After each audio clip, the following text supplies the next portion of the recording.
Hello everybody and good evening and welcome to our Innovation and Change webinar coming to you from Torrens University, Australia. My name is Tim Moss. I'm a Professor of Education here at Torrens University and our Program Director for our education courses. And joining me, who you can probably see up in the video window at the top there, is Emma Donaldson. Emma is one of our fantastic lecturers in education at Torrens University. So thanks for coming along and joining us this evening. I just thought it would be useful to really quickly touch base out the purpose, so what we're here to do this evening. And essentially there are four things that we would like to cover in our time with you. The first is to introduce Torrens University to you, bearing in mind that we are still pretty new. We are the first new university in Australia for quite a long period of time, and so we know that not everybody knows who we are. So we'll just really briefly, very much to raise your awareness of some of our courses, just to give you a better sense about what it is that we have on offer.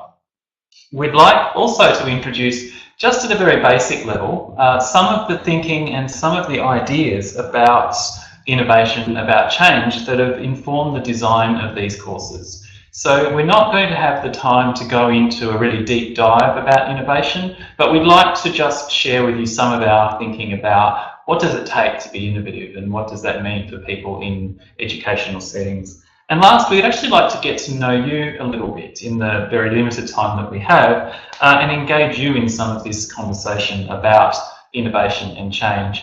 And mostly we'll ask you to contribute through the chat. So underneath the presentation that you should see near the top of your screen, you will also see that you have a chat box. So feel free at any time to pop any questions you have where we might ask you to respond to things. That's a great place for you to do that as well. And we'll just weave that into the conversation as we move through our time together this evening. So again, welcome. And in terms of getting started and getting to know you just a little bit, I'm going to hand you over now to Emma. Emma, over to you. Thanks, Tim, and welcome everyone. So the first question is what we would like to know is what brings you to this session? That's the first question. So if everyone could use that chat box to let us know what brings you to this session. And then following that, what questions do you have about education at Torrens?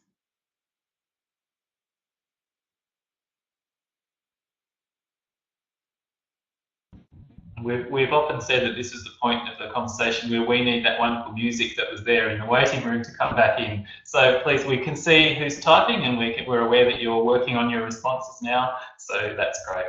We'll just give you a moment and then we'll pick up some of those responses when they come through.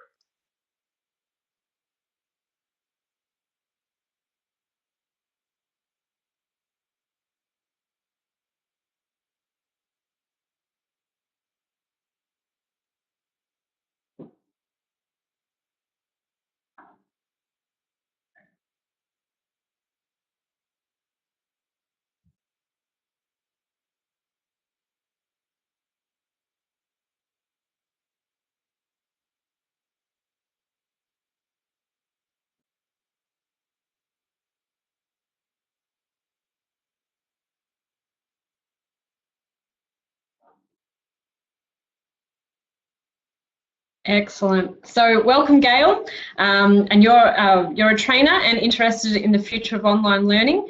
Welcome, Dan. Fantastic that you've signed up for the Masters, and that's great that you're coming to check out what you're in for. Jocelyn, welcome, and you're looking forward to hearing about the amazing opportunities that Torrens can provide, and that's a really nice line there to read. And Tim, is there something that you're wanting to add here? We've got a few more on the web chat webinar that we haven't heard from yet.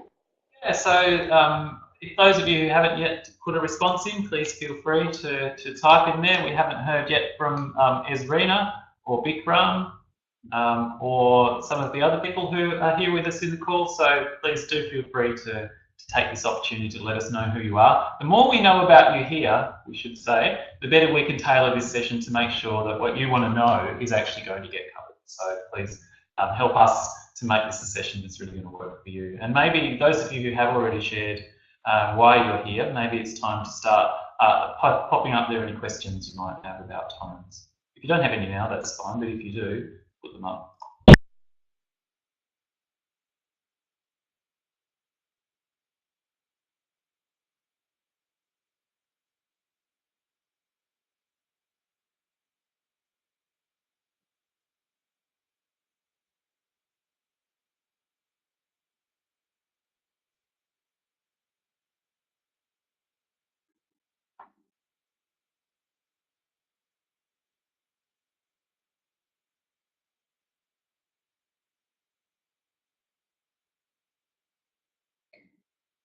Jocelyn has some great questions there for us. So if you live a long way from a capital city, how can Torrens University help?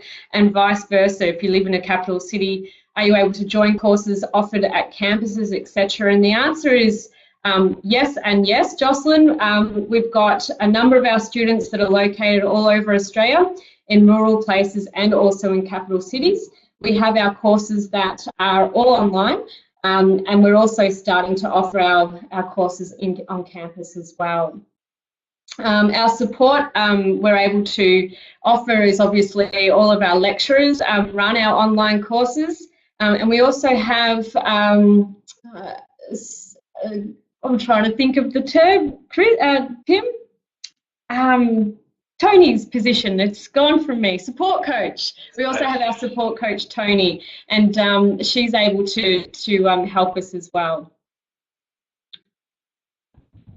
Thanks, Emma. I might pick up some of those questions, Jocelyn, as we work through as well. And just to give you a sense about how it works if you're not in a capital city, at the moment, I'm coming to you from Melbourne. I'm almost directly opposite Federation Square, diagonally opposite the Flinders Street station. Soleil, who's one of the other authors here, is in Sydney, from most places, I think, in rural Victoria. So it doesn't matter where you are in Australia. We've got the kind of platforms and the technology that we use that actually brings people together. And so our course is very much designed to be where you are. And so yeah, that's something that's really fundamental to the way that we operate. Shall we get into the next part, do you think, Emma? Okay. Yes. But please do keep questions coming along. And Jocelyn, I've written yours down, so we'll make sure we touch on those as we go through. In terms of why you might come to Torrens and what we're all about, so Torrens is very much part of a global network. So we're part of the Laureate International Universities Group. Maybe you've heard of Laureate before, possibly you haven't, but Laureate is comprised of around 70 different universities across 25 countries in the world and somewhere in the vicinity of 1 million students. So we are actually quite one of the largest higher education providers in the world. And Laureate's been around for quite a long time and very much based around offering programs that are flexible, offering programs that are contemporary and that are designed for a particular purpose. In terms of why you might study at Torrens then within Laureate, there are a few things that happen at Torrens that make it a really positive environment. First is that we do actually offer a very flexible study environment. So all of the education courses that we offer online and the Innovation Change course at this stage, I should say, is 100% online, really means that you can study where it suits you. So back to your earlier questions, Jocelyn. You can study whenever it's going to suit you within the framework of the course. So when we say within the framework of the course, it's probably important to unpack what that means. So what that means is we do still expect you, so Dan, as a current student, it's good for you to hear this, we do expect you to be engaging in your studies every week during trimester. Trimesters are 12 weeks long, and we expect you to be getting in and studying each week across that 12-week cycle. But it's up to you whether that's going to be on a Friday afternoon or a Monday morning or on, you're going to block some time aside on the weekend or whatever it might be. So you have the flexibility to fit that in a manner that's best going to suit you. We do also offer trimesters. So some universities offer 2 teaching periods in a calendar year. We actually offer 3. So what that means is you've got a little more flexibility there and a little more capacity to study faster, to speed up and to do extra subjects in that 3rd trimester, or maybe spread out your study load a bit more across a year. So there's a bit of flexibility there too. Even if you study online, and Jocelyn, this is your other question, I guess, you do still have access to our national campus network. So that means if you're a Torrens who happen to be somewhere near Adelaide, Sydney, Melbourne or Brisbane, you can pop into any of the campuses, and as a student you can use whatever facilities are here. And if you happen to be in Melbourne where the education team is located, you can pop in and say good day to us. So you have access to the campuses. You don't have to be studying on campus in order to do that. The other thing that's interesting for me about Torrens is that we don't look for gigantic classes. We're not looking for, we don't actually, as far as I'm aware, maybe Emma's seen one, we don't even have a lecture theatre on our campus. We're not about mass delivery. We're not about putting 300 students in a room together and lecturing at you all. We really value the experience of getting to know our students and getting to spend time with you individually and to see what's important to you and to see how you're aiming to improve what you do through your studies or whatever it might be. And so for us, those small classes are really important. And in education particularly, given what we're all about, when you study our courses, we actually get to know you. You're not just a student number for us. We're really interested in our students and knowing where you are and where you come from and where you're going and all the rest of it. So that's really important for us. So I won't go on too much longer about Torrens, but just a couple of take-home messages for you, I suppose, about Torrens. First is that we really do pride ourselves on being flexible and dynamic.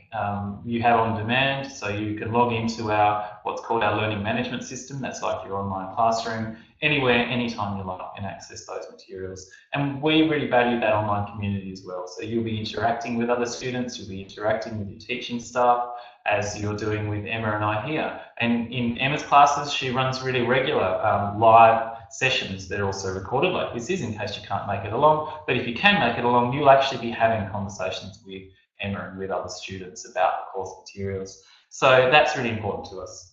We're part of that global network, although interestingly, the last time we did one of these sessions, we had a question that I hadn't ever thought of, which somebody said, are the courses then focused on the whole world and not relevant to Australia? The nice thing for us is that all of these education courses, and certainly Innovation and Change, 100% written in Australia for the Australian context. So we're part of that global network, and other people in other places are really interested in those courses, but we have developed those here in Australia, so they do actually match the Australian context really well. So that's a little about Torrens in broad terms. Can I ask you to just take a moment to pop into the chat there what it is that you do? So what's your most recent occupation? Maybe what's the most recent thing that you've studied?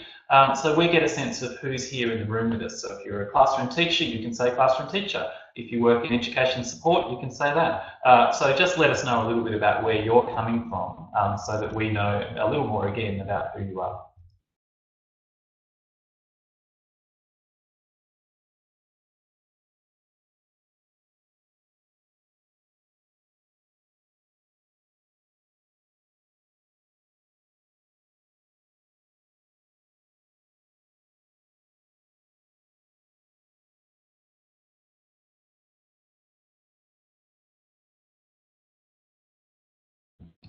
And while you type that, hopefully this is not going to be too distracting, but I'd like to respond to one of Jocelyn's earlier questions about success coaches, which is a role that Emma mentioned as well. So we're really quite excited about our success coach program. It's something that is really a laureate initiative.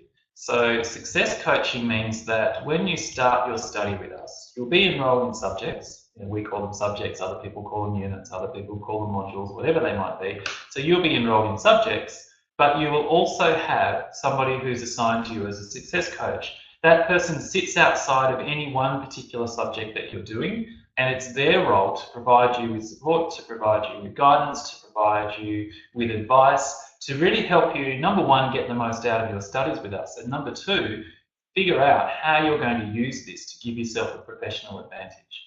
So the success coaches that we have are all experts in actually coaching people. They work on a particular approach called strengths-based coaching, and you'll hear a lot more about that, like if you enroll or when you enroll, or Dan in your case shortly. And they really can work with you and provide guidance and support the whole way through your study experience.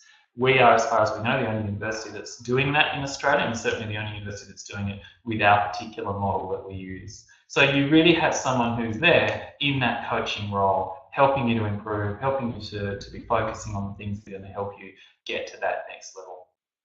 Our success coach that we mostly use in education, her name is Tony. She is outstanding, and she is herself a former classroom teacher and educator and all-round excellent person, and really knows what's going on in education, because we think it's important that you have someone who knows the field.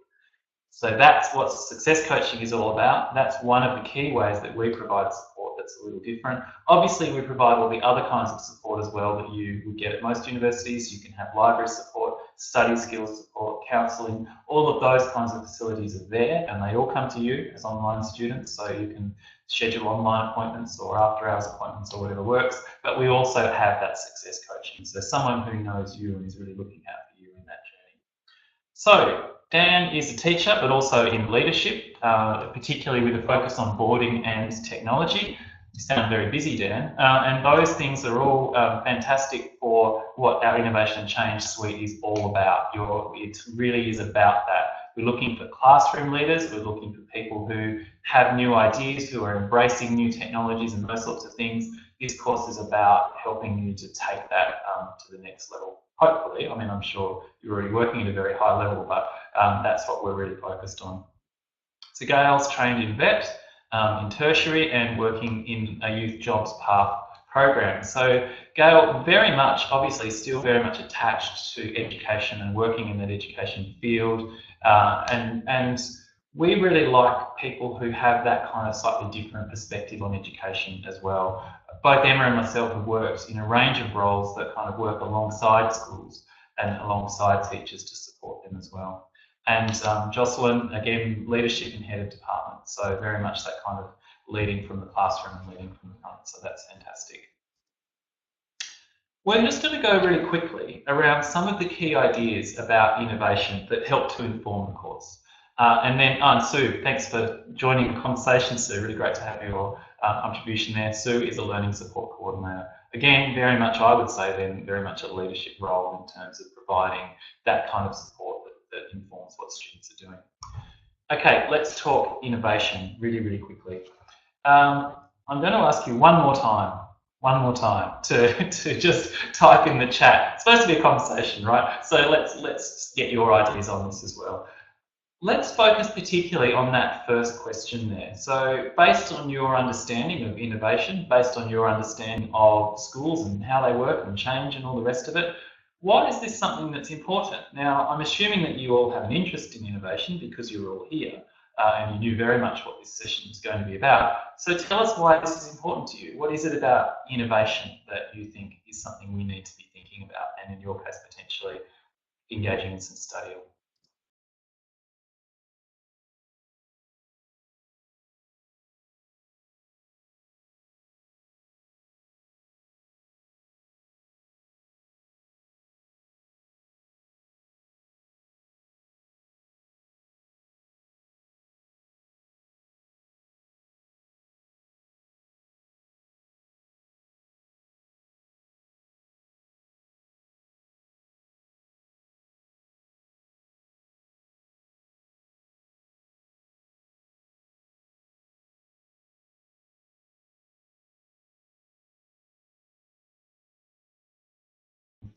Musa Kiwa, we're not talking at the moment, we're just providing people with a bit of space to think. So if you can hear me now, then there's nothing wrong with your audio at all. If you can't hear me now, then there might be something wrong with your audio.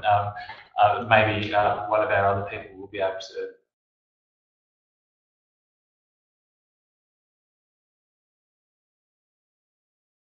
type into the chat to give you some thoughts.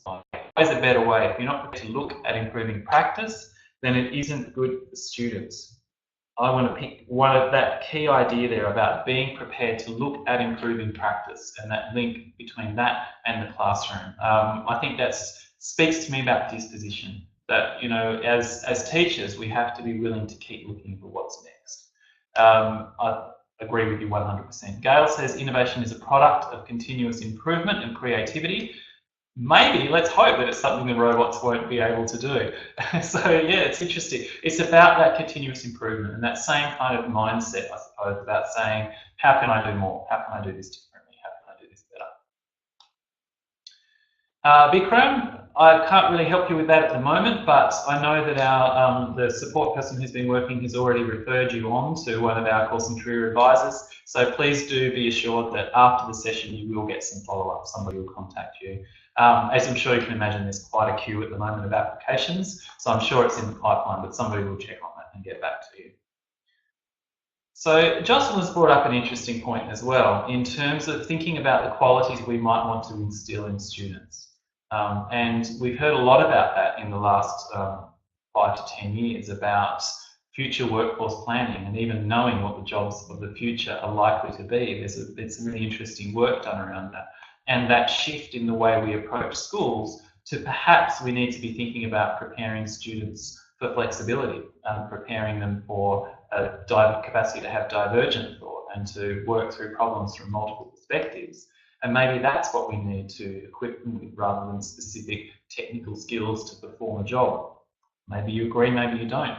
That's certainly one of the things we talk about in the course and how you might come down on that on one side or another. But I like that focus on thinking about this is important because we need to be thinking about our students and how we're preparing them.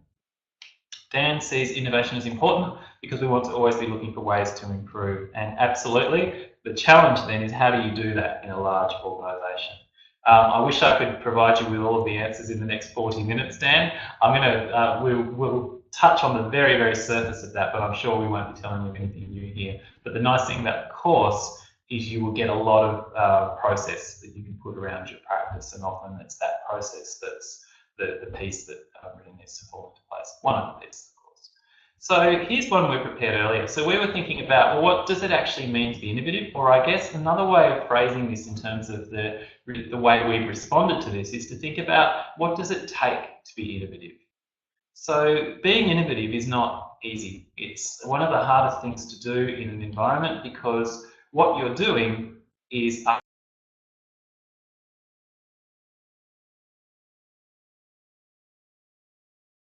asking people to change and asking them to out of a place of insecure in what it is that they're doing.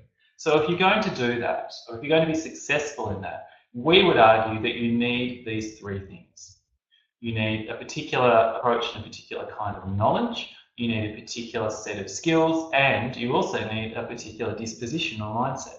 So let's just unpack those really quickly. So in terms of knowledge, some of the things you really need to be aware of or thinking about if you're being innovative in your context is, first of all, that context. You need to know your setting, what's relevant, what's important, and who's involved, who are the key people, stakeholders within your setting, but also those people who are having a say on how things are done. You need to know what you're all about and what you're aiming to achieve. And in terms of practice, you need to have a good foundation in actually knowing why you're doing things and what you're doing and why those things are effective. And that, I think, involves those people who are examples of really effective innovators. They know about their own practice and they know about practice in their field. So in education, say, it might be someone who has a very strong practice in their own teaching, but they also know what's happening in other parts of the school and what's happening in other schools, and they're aware of some of those things that might be coming up that it might be worth trying. But also, the really effective innovators are the ones who are able to look at other fields. Let me give you an example, and this is drawn from our subject materials directly. So you'll read about the example of the Great Ormond Street Hospital, which is in Bristol in the UK. They did a study, they had a lot of trouble between surgery and recovery, and that was being defined for them as a very high risk area. So patients were okay in surgery, but in getting from surgery to recovery, there were complications, they weren't getting found, and it was really causing them a lot of issues and their patients a lot of issues. And so they needed to do some work to improve their processes and the way they dealt with surgery and the way patients transitioned from surgery to recovery. But the idea they had in terms of how they could improve that, I think, is absolutely fascinating. What they did was they went to Formula One racing and they observed the way pit crews in Formula One were able to undertake a series of amazingly complex tasks on a car simultaneously in about 7 seconds. So they could change the tyres, they could change the oil, they could give the driver a drink, I suppose, and there was someone coordinating that whole process. And they went, we need to do this in our hospital.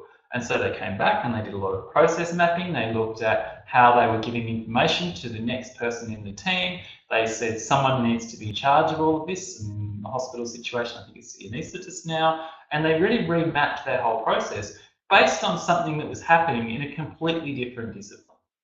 And that model that they developed is now used in some ridiculous proportion of hospitals all around the world. It's the most common model now for transitioning to recovery.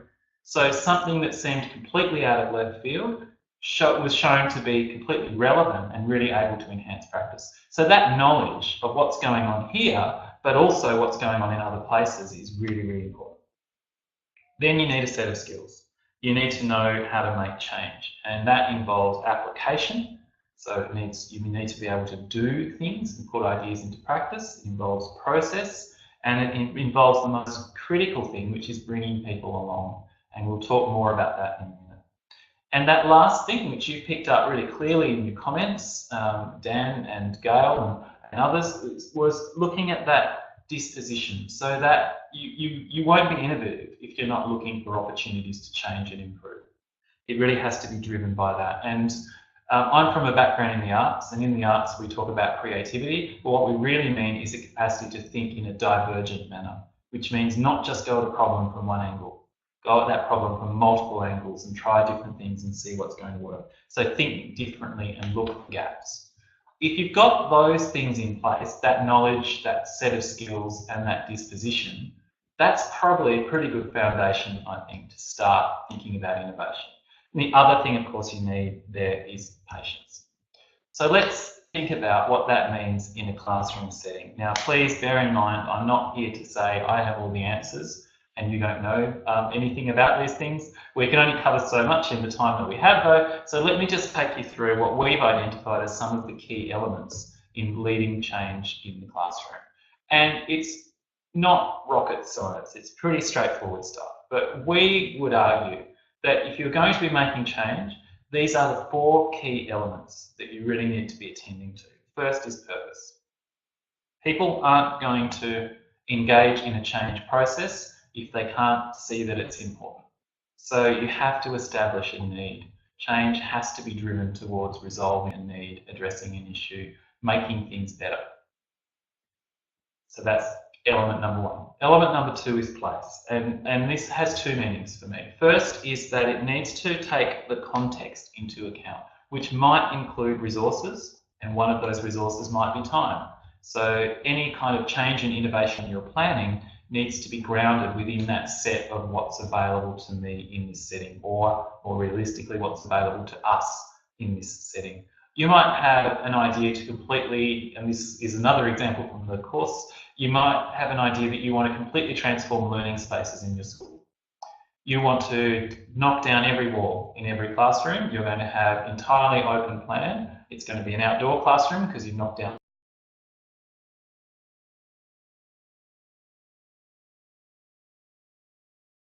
all the walls, and you're all going to make that happen, then that's probably not going to succeed. And so it needs to be grounded in the place and the resources that you have. But there's also, in terms of place, you're talking about physical place as well, and physical space. And some of the really successful examples we've seen in schools where they've been able to make that kind of systemic change, they've actually set up a physical place where planning takes place. So schools might set aside a portion of the staff room, or they might have another kind of space that's available for this. And they might have an agile wall where they're mapping out tasks and responsibilities. They might create all kinds of artifacts in the process and keep those in this space. Anything that helps you to make your thinking visible and to get ideas out of your head and into a physical space where you can work on them can be really helpful in supporting change. Next, you need a process, and that needs to be planned. And there are a whole range of different kinds of processes that you will probably already be familiar with and that you'll read and hear about for different steps, sequences to achieve change. We've got a few of these in our course, to be honest, and we're quite happy with the selection we have. One in particular that we use that's embedded really early on is the design thinking process. We have a whole subject really early on in the Innovation and Change suite that's all about design thinking in education. And the thing we like about design thinking process, if you haven't heard of it, Google it. It's all over the place, and that'll give you an introduction. Then, of course, come and do our course, and you'll get the more full exploration of what it means. But it's essentially a process that says we need to start not by trying to solve a problem that we think is important, but by, number 1, finding out what the problem actually is. And number 2, trying lots of different stuff to see what works. And number 3, never forgetting that there are people involved in a change process and working out what's important to them. So there's lots of different processes for that, but whatever it is, you have to have it and you have to believe in it. And you have to also be open to changing and revising, of course, but know what's going to drive that process. And last but certainly not least, in fact, I would say probably your most important element to take into account are your people. And you don't have change if nobody is willing to accept it. All you have is an idea. So Emma, at this point I might throw over to you to talk a little more about that idea about people and what's important. So I'll press to the next slide for you. Excellent, thank you. Yes, so taking that point about people, here we've got the adoption curve. So that really speaks to the people aspect of innovation. And with any innovation, as Tim said, you need to be able to bring along the people and your stakeholders. So this curve shows us the 2.5% of your innovators, right through your majority that are going to be a part of the followership, through to the laggards in the 16%. And when I'm talking about this diagram, I often refer to Facebook and I guess my experience with Facebook. Now, I certainly wasn't an innovator. But I do think I was an early adopter around the 10 years ago. And then when I think about my colleagues, they were early majority. My parents were late majority, and now my grandmother is on it. She's a laggard, and she's joined the Facebook space. But what's really interesting in terms of innovation is by the time you've hit late majority, the innovators have already moved on to the next idea and the next innovation. So perhaps it might have been Snapchat or Instagram in the social media example. So innovation in the marketplace really is about entrepreneurship. So when we look at it within an organisation or an education setting, the term intrapreneur is what's used, and that's the ability to be able to influence and strategically guide the people in a critical factor. So it's really important that as a leader of the innovation, you need followership, which is the important part here with people. Thanks, Emma. So we've given you the very, very surface. So you think about what's going to come up in this course, there's a lot more here, and you'll engage with these ideas in a lot more depth, there's a lot more examples, and there's a lot of process. There's a lot of us working with you where you are to help you work in your settings and figure out what's next and what's going to help you there. And that's really kind of what our focus is all about. We're very much about leadership in a setting and helping you figure out what that's going to take and what it's going to look like for you. So at this point, Emma, we might actually start looking at our courses, I think, and just work through the suite that we have on offer in Innovation and Change. So can you lead us off with the grad cert? Yes, certainly. So we have the Graduate Certificate of Education in Innovation and Change. So this is our 4-subject graduate certificate. This is where we focus on deepening understanding of our own education and professional setting and how to make meaningful change. So this is the reason why this course is really important, is because it builds on your professional practical experience. So you're doing the course whilst you're applying the skill sets and the processes as we move through the certificate. So it's for teachers who are already in leadership positions or who are interested in transitioning to such roles. It might be individual teachers or school-based cohorts, and what that means is that you can, what we've been doing recently is where we've actually had a whole cohort of teachers from one school, so they're actually working together to be able to transfer their knowledge and practice and process to make a difference within the school. And this also applied to having a network of teachers as well. So that's a really interesting model that we've got running there. And then in terms of the admission requirement, so it's a bachelor degree or above from an Australian university or significant relevant professional experience. In fact, I think it's actually and significant professional experience, I should say. Yeah, if you're not sure if that's you, just get in touch with we'll put their contact details up in the last slide, and they can certainly help you work out if you're on track for entry directly. Okay, excellent. Oh, sorry, I'm clicking through. So then we move into our Masters, and so the Masters is an 8-subject postgraduate certificate qualification, and so that extends on our graduate certificate with a focus on research and innovation project as well. This allows for an extended investigation into your own practice and the grad cert offers a good taster for this. And then there's a potential pathway into a PhD program if a major project is research-based. So this is really allows for extended thinking practice process over that 8 subject. The same applies in terms of teachers who are already in leadership positions, who are interested to transition to such roles. Again, the school-based cohort applies, or to individual teachers. And the completion of at least 4 years of formal teacher education, or completion of a graduate certificate education from Torrens or equivalent, and access to an education setting across the course of the studies. Thanks, Emma. I just thought it would be useful to pick up how these things fit together. So we have a 4-subject grad cert, which is the one you can see over on the left of the slide there, which is the first 4 subjects in the overall suite. So when you do the grad cert, if that's where you start out, you will do 1 subject around design thinking, as I mentioned earlier. You'll do 1 subject around technology and education, which is they're all great subjects, but I really love the technology subject. This one it's not about here's the latest app that you need to use in your class. It's about why on earth would we use technology? How can we make decisions about what kind of meaningful uses there are for technology? So it's about being a bit more critical, I suppose, and then how can we help others to make good choices about technologies.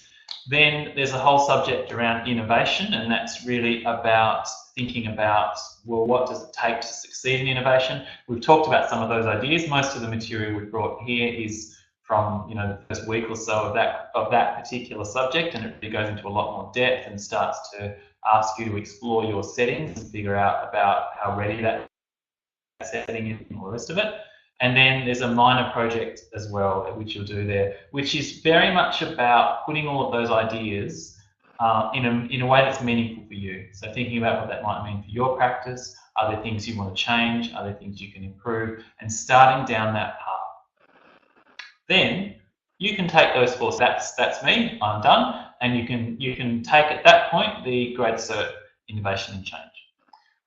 Or you can then keep going with us and go straight into the next subject. So if you do those 4 subjects, you get the grad cert. And I think this relates to the question that we've got there, can the masters be done in parts, which articulates. And so the parts that we have, the first exit point, if you like, is that grad cert, Innovation and Change.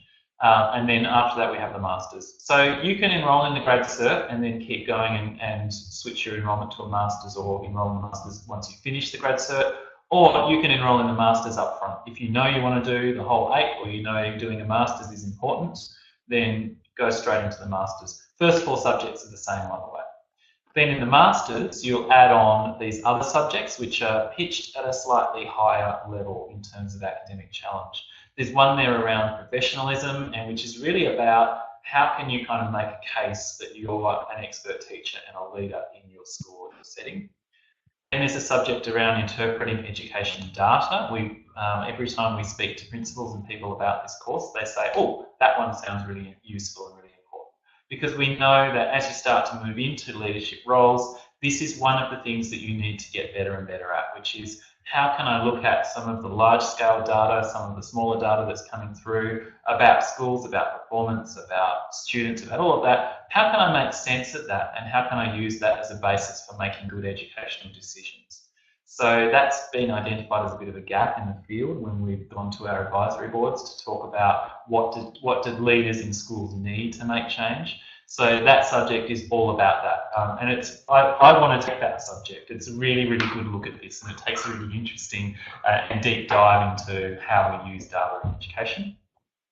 It comes to life much more than you might expect. And then you finish off with 2-subject major project, and those major projects are quite open-ended. But the idea is you've now done all of this work on innovation and change.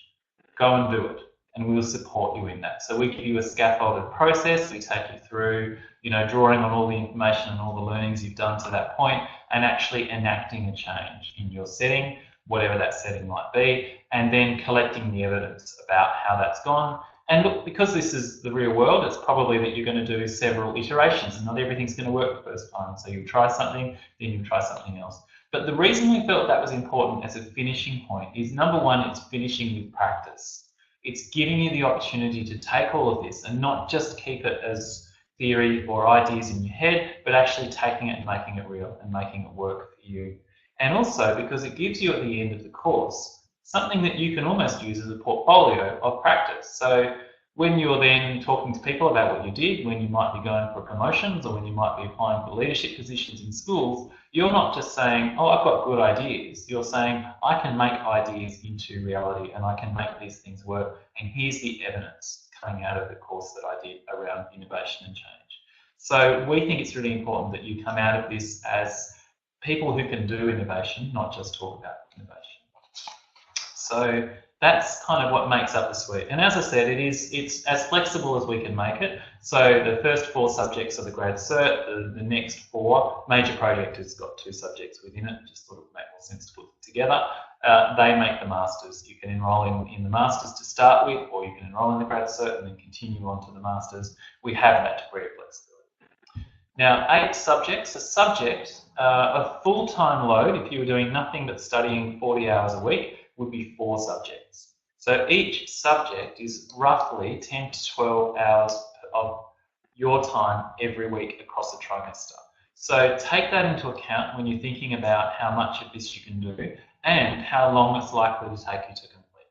To be honest, most of our students are part-time because most of you, as we've seen here, are already engaged in other meaningful educational activities, and so you're not going to be studying all the time. So most will do 1 to start with and then pick up to 2 if they feel they're achieving really well with the 1 subject. Maybe they will take some study leave from their setting or whatever it might be. But just keep that in mind when you're looking at the way you would work through these. Aim for 1 or 2 per trimester if you're planning on studying part-time. Remember, we have 3 trimesters a year.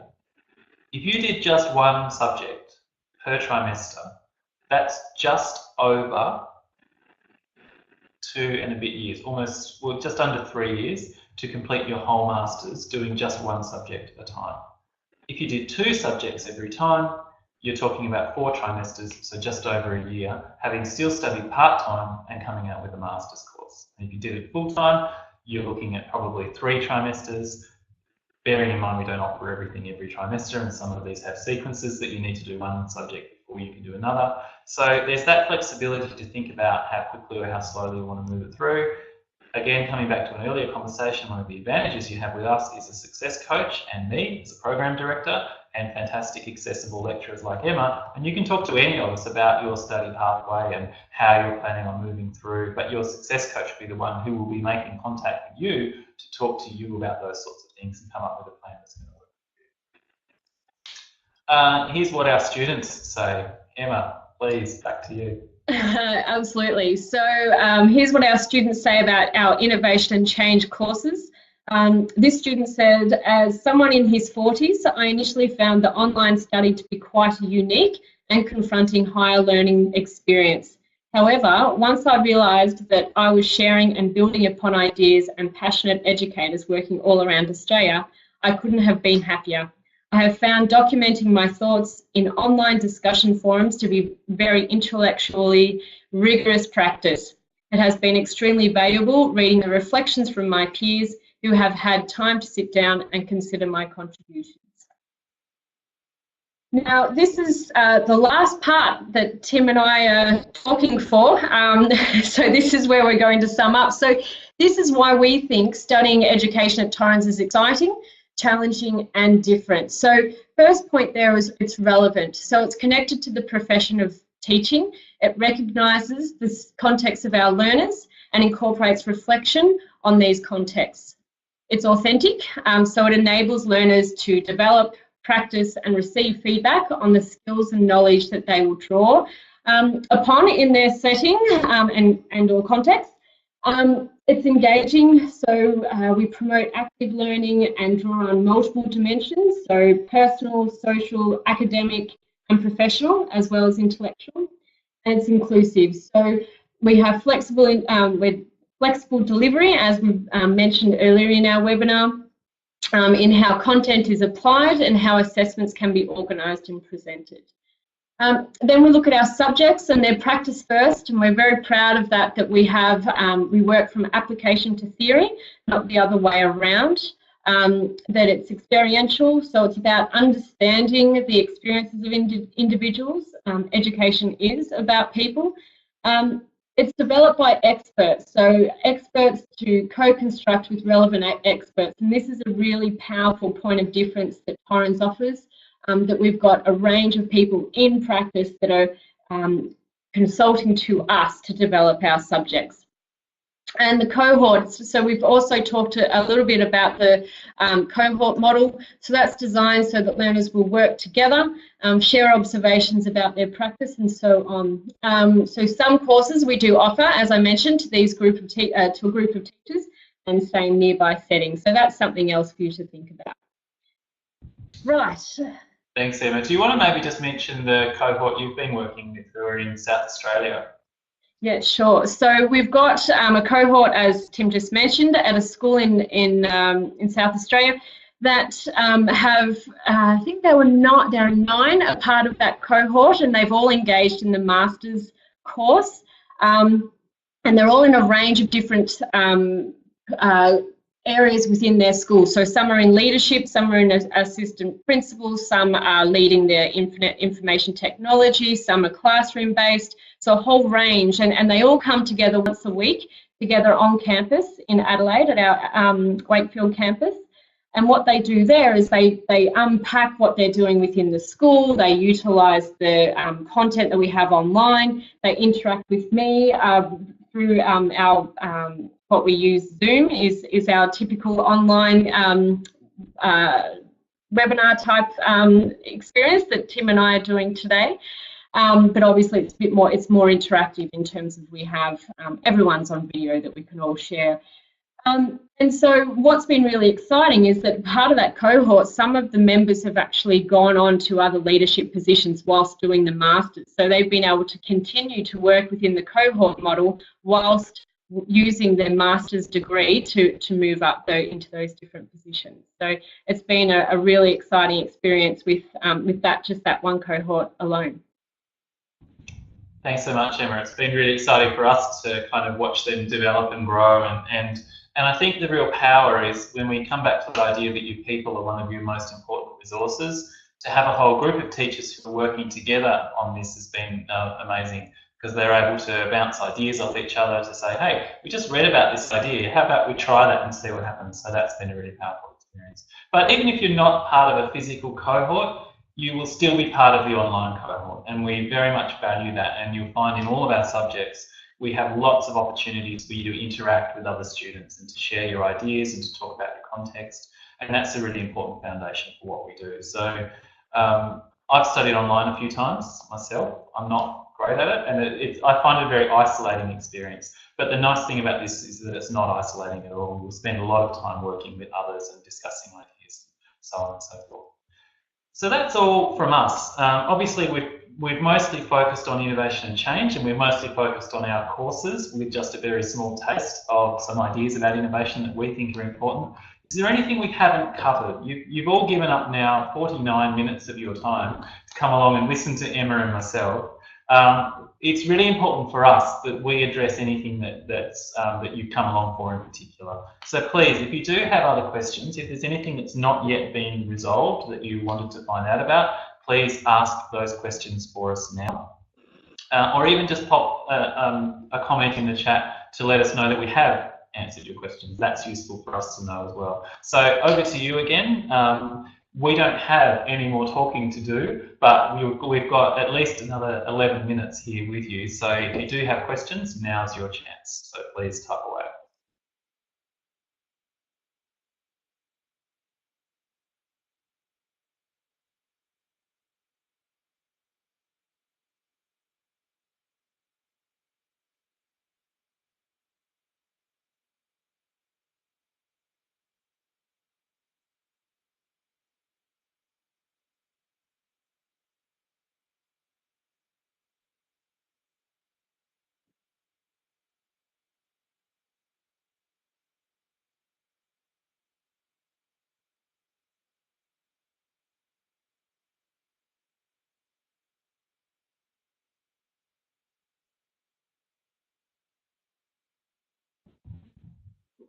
Dan's typing. That's good. Keep typing, Dan. I don't want to interrupt you.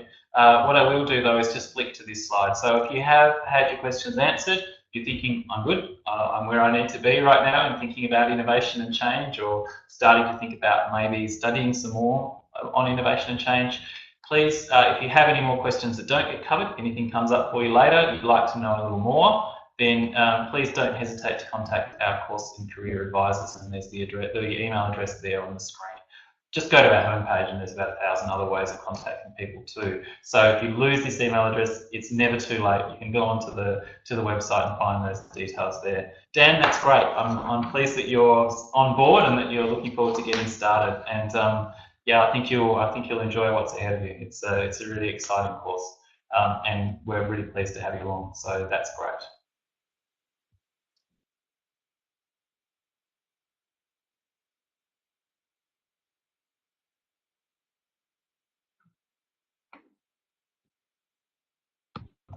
Emma, any last words, any thoughts you'd like to share?